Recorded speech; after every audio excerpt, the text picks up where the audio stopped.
After the highs Feels kind of like you're flying. and lows I started to think, like, why am I doing this? of training, That was really tough. the Winter Olympics, just weeks away. The pressure is what really pushes me to be my best. I'm getting used to it. Tonight, meet the athletes and their biggest supporters, plus all the excitement ahead of the games. Just enjoying the time that we have here. On the road to Milan Cortina 2026.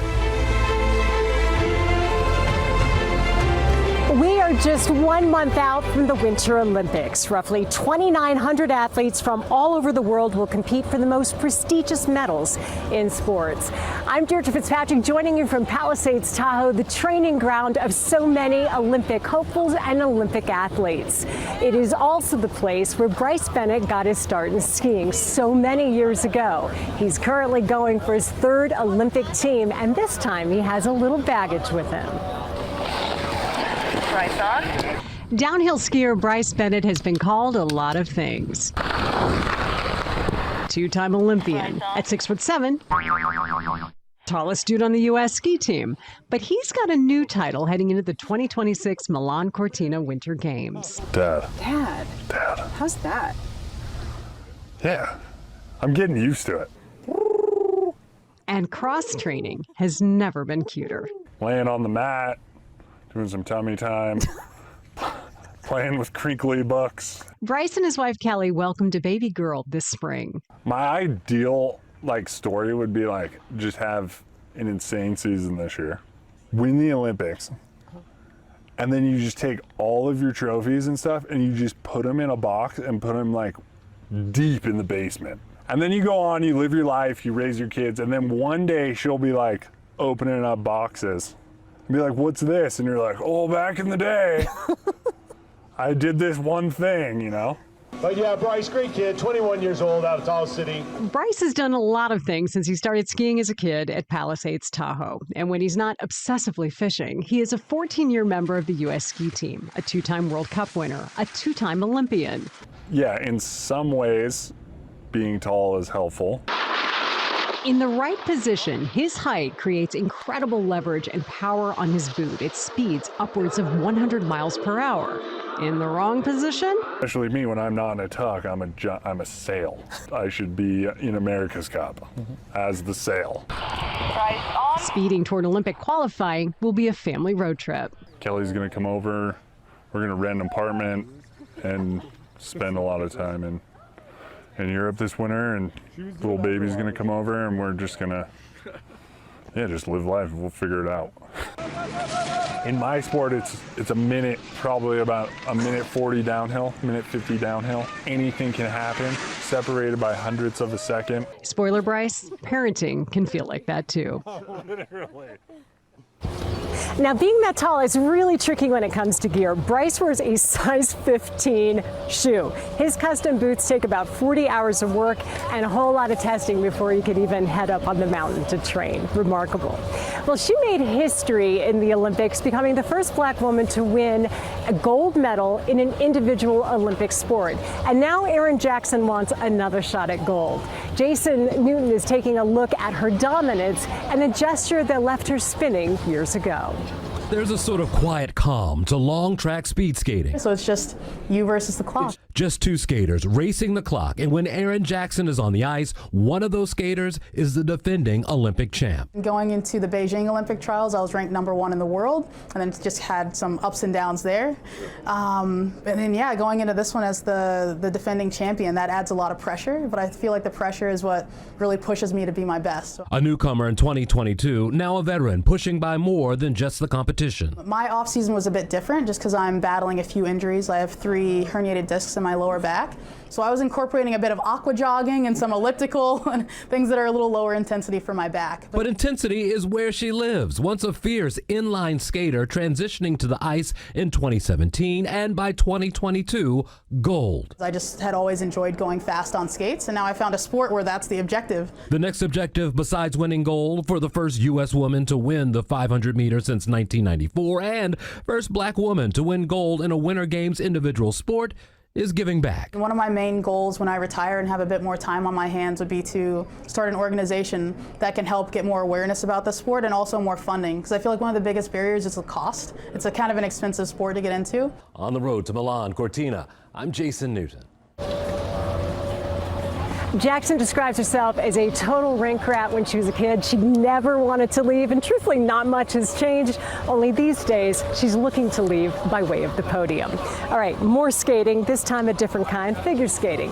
Alyssa Liu stunned the figure skating world when she retired after last Olympics at the age of 16. Then she stunned it again when she came out of retirement last year and went on in just 5 months of training to win a world title. I had a chance to catch up with the Oakland skater and to talk about the power of taking a break. Go do it again, because you're going to do this that way again anyway. See, right, I think it's... Whoever said quitters never win never met Alyssa Liu. I was done a year before I quit. I knew I wanted to be done way before I actually announced my retirement. 2022 world champion bronze medalist on the outside, miserable teenager on the inside. I didn't care for my choreography, the dresses, that was all kind of picked for me. So I started to think, like, why am I doing this? And I just wanted to see my friends, my family. I was 16, homesick. She retired to become a teenager, trading the icy cold for the warmth of family and friends, hiking the Himalayas, and college at UCLA. Like, I wouldn't even step in the rink, honestly. I was low-key a little bit traumatized. With the entrance and the exit. But 2 years later, the athlete who'd been the youngest U.S. figure skating champ at 13 and the first U.S. female figure skater to land a quadruple jump in international competition, unretired. Not everyone thought Alyssa coming out of retirement was a good idea, starting with her coach. I said, please don't. I really did. I said, please don't. Respect your legacy. Philip DiGuglielmo has coached Alyssa since she was 5. We had a Zoom call for about 2 hours. And the story is I had a lot of glasses of wine over that 2 hours, and she talked me into her comeback. Just 7 months of training and a lot of selfies later, Alyssa Liu won a world title in the sport she left as a child but returned to as an adult. Nobody's ever taken this time off, come back, and won the world championship. I have a perspective that not many of the athletes right now in the sport have. So many people, their goal is Olympics, and when they get there and it's over, it's like they don't know what to do. You've known her since she was 5 years old. What's the biggest difference now in the coaching relationship? Because now you got a 20-year-old adult. My 5-year-old Alyssa, or 6-year-old Alyssa, didn't talk back. She didn't even talk. Now she likes to talk back. No, now she's in charge. It's about Alyssa showing what it's like to love what you're doing so much that you become the best in the world at it. The best in the world, while also being the happiest girl on the ice, proving two things can be true, and sometimes quitting is the quickest way to winning again. Alpine skier Ryan Cochran-Siegel emerges a huge star at the 2022 Winter Olympics, winning silver. Jack Thurston had a chance to catch up with Ryan before he headed out to a training camp on the glaciers of Austria. Yeah, I mean, this is where it all began. The scenic hills of Richmond, Vermont are where Ryan Cochran-Siegel feels most at home. But it is a special place. I mean, I love Vermont so much. It's where his grandparents built a community destination called Cochran's. Countless kids have learned to ski here and learned to love ski racing. It's also the home base for their famous family of Olympians. I think this is my mom. That's my mom. Cochran-Siegel's mom, Barbara Ann, won slalom gold in 1972, one of 6 Cochrans to compete in Olympic Games, and her skis are still on display in the lodge. But it's pretty much, I mean, ready for snowmaking when the time comes, once the temps drop enough. So even if you're third... Cochran-Siegel comes here in the off-season with his very vocal dog, Wrigley, to find peace in the outdoors. Just enjoying the time that we have here at home is special to me, and I try to take advantage of that. Calm will soon become a rare commodity, with the alpine ski racer about to begin his climb to a third Winter Olympics. Or the race season is like right around the corner. He won silver at the 2022 Winter Games in Beijing in the Super G, the discipline that combines downhill speed with the precise turns of giant slalom. It's really beautiful. Yeah. After that podium performance, Vermonters hailed him as a returning hero, with a huge homecoming parade through Richmond. What would look good with a silver medal is gold medal. A gold medal, absolutely, yeah. I mean, that is, I would say, my biggest goal this season. It's lofty in certain terms, but I think you have to believe, especially at this point in the season, you know, going into it, that's what I'm, you know, shooting for. So he tells us he's now working really hard to put himself in the best position to make that goal attainable.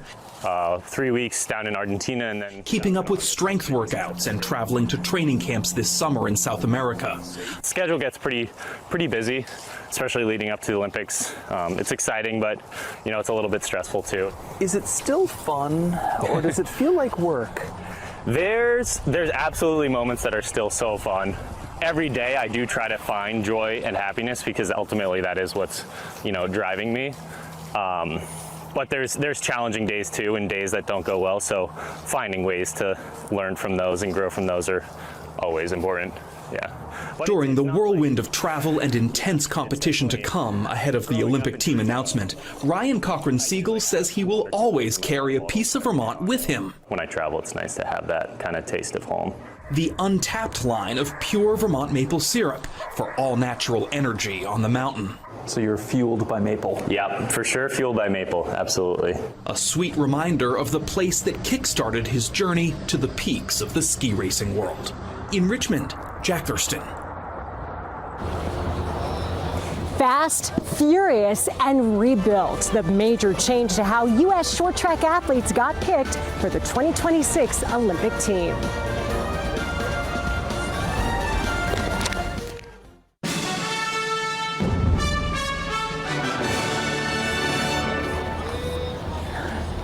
Welcome back to our special on the road to Milan Cortina. We're now just a month away from the Winter Olympics. I want to talk about short track speed skating now. It is filled with thrills and spills, and this year's team is a real mix of newbies and veterans. If Top Gun and F1 had a kid, it might look like short track speed skating. A lot of people call it NASCAR on ice. Short track, definitely you don't ever know what's going to happen. The track is 111 meters. 4 to 8 people, depending on the race, on the line. The gun goes off and you can go wherever you want as long as it's within the cones.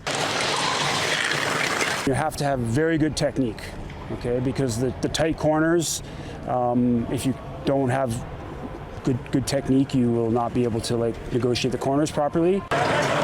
It's a lot like a track race, like a running track race on ice, just with a lot less structure. Got to be physically strong, be mentally resilient, because the head-to-head racing can be challenging. The sport does attract a certain personality type. Skating is a good sport for kids that hate losing. Crashes are inevitable. They're kind of like supposed to happen for the sport to be exciting. I guess you're just like racing until you're just like going as fast as you can in spandex. Yeah. With one goal. Getting across the line first. No, especially on short track. It's definitely like a game of chance a little bit. But Team USA didn't leave picking this year's Olympic team up to chance. It decided to skip an Olympic trials in favor of picking the Milan 8 from the top World Tour results. And those kids who say they hate to lose are ready to win in Italy. I really like the rush, like the adrenaline and the competition. I love to compete. I love to win. I don't want to just be an Olympian. I want to be like an Olympic medal contender. And we'll see if it happens soon, with short track speed skating taking place at the Games February 10th through the 20th. Women's ice skating became an Olympic medal sport at the Nagano Games in 1998. And since that time, either Canada or the U.S. has won every single gold medal. That's 7 of them. Fletcher Mackel introduces us now to an American athlete redefining the term hockey mom. The College Hockey Player of the Year, a 3-time Olympic medalist, the first female to compete in the NHL All-Star Skills Competition, and a champion in the new Women's Professional Hockey League. Kendall Coyne-Schofield has done it all on the ice. Hockey's been a part of my life, my entire life. When you look at Kendall's social media, it's easy to see how much hockey means to her. But the sport is now secondary because her new one true love is her son, Drew. You know, motherhood has provided me with so much more patience and perspective. Coyne-Schofield is now redefining the term hockey mom, with mom being the most important part. No matter what, win, lose, draw, good day, bad day, every day you walk in the door and you see your son, he doesn't care. You know, he's just so happy to see his mom. He doesn't care how hockey went. Married to retired NFL offensive lineman and Super Bowl champion Michael Schofield, we had to ask Kendall, what sport will young Drew play? We said we'll let him find his own way, whether that's in sports, art, music, whatever it may be. Obviously, if he loves football or hockey, mom and dad may be able to provide some tips here and there, but you know what, if he doesn't like either, that's okay too. We'll support whatever it is that he loves, because at the end of the day, that's what our parents did for us, and it's our love that allowed us to reach the pinnacle of our sports. Very well said. On the road to Milan Cortina, I'm Fletcher Mackel. The need for speed. Alpine skier Keely Cashman isn't just quick on the slopes. How her small town upbringing and family business help prepare her for success.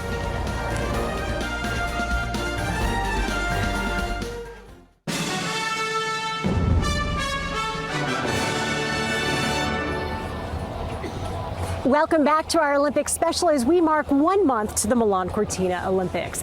Well, Olympic gold medalist Jamie Anderson might be the coolest mom ever. She just became the Big Air national champ. And get this, she did that after taking a 3-year break to have 2 children. Now she's gunning for her 4th Olympic team. I just feel so freaking honored. Jamie Anderson was making Winter Olympic comeback plans after having her first child as the world was captivated by the 2024 Paris Summer Olympic Games. After the Summer Olympics, that's when I was like, oh, you know, like, I think I kind of want to make a comeback. Throwing a snowboarder with 2 Olympic golds and a silver for a loop isn't easy. And when I got back from that Olympics, I was pregnant, and I was like, okay, I guess God has other plans. So I'm gonna have my second baby, and we'll just see how it goes. And then, you know, it's kind of a time crunch, but I figure, why not? 5 months after the birth of her second daughter, after a 3-year break, Mama Jamie is the Big Air national champ. At 35, it's been more than 2 decades since the South Lake Tahoe snowboarder made her X Games debut at 13. They can turn that music down. One of 8 kids, family is everything to Jamie. Look how many of them showed up to cheer her on at the 2018 Winter Olympics in South Korea. I feel like I came into the sport at a time where I was kind of like untouchable for a lot of years, and I don't know, it was like crazy. There were years that I was like winning with my eyes shut, and there wasn't a lot of competition. That's definitely changed, and it's thanks in big part to the path that Jamie herself blazed. Snowboarders these days do way more than they did when she was starting out. The sport has evolved so much. I mean, like when I was 9, our gear was, there barely was gear that fit me the way people are training. There's so much airbags, there's trampoline, there's all kinds of crazy stuff, which is awesome to see. This may be the most awesome end to a maternity leave ever. Just having the opportunity to go for a 4th Olympics with my family, my 2 little ones, and my partner feels like very special. Special, and perhaps golden once again. Jamie's fiance is Tyler Nicholson. He competed in Olympic snowboarding for Canada, so shredding 100% in their daughter's jeans. Well, small town, but very big dreams. An Olympic skier is redefining what it takes to become an elite athlete and really defying the stereotypes. Keely Cashman is going for her 2nd Olympic team, and her hometown is ready to cheer her on. Extra sweet? Bacon or sausage? Where are you going next? Chili. Everyone knows everyone where I'm from. It's a very small town. It's called Strawberry. The population, according to the last census, I don't even know when that was, is 86 people. More like 85 most of the year, considering how often the town's favorite barista at the Serene Bean, Medium mocha, trades espresso for powder.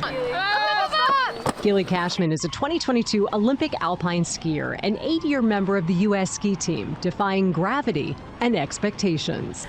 I try to be someone that can show the younger kids that you don't have to go to a fancy academy or something like that to make it to the Olympics. She started skiing 5 minutes from her home at Dodge Ridge, where the team room is now named after her. Coming up to Tahoe when I was 12 or 13 and just seeing this mountain compared to the mountain I came from was incredible and eye-opening.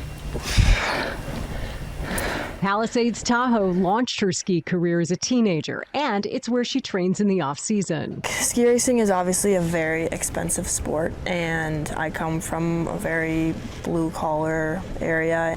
My brothers and I were able to ski race because my dad was a coach, and so that helped cover some of the costs.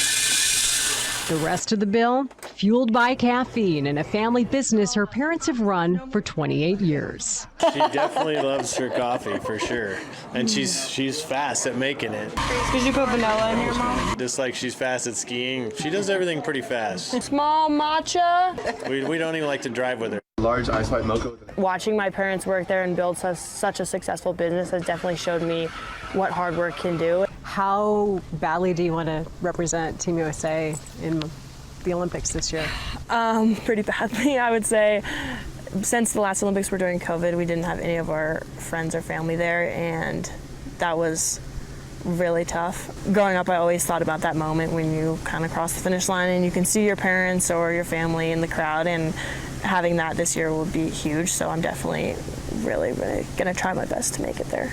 And a large coffee with ice. And hopefully they'll have enough time to check out their Italian competition and grab an espresso. And I'm just 1 month out from heading to hopefully enjoy one of those espressos myself. Our Hearst Olympic team will be on the ground covering every bit of the games for you. Photojournalist Mike Domalog and I will be heading there as well. It's our 11th Olympics together. Can you believe it? I know we can't. And at KCRA, we will have half-hour Olympic Zone specials daily during the games live from here at Palisades Tahoe. So make sure you don't miss any of the action as we take you on the road to Milan Cortina.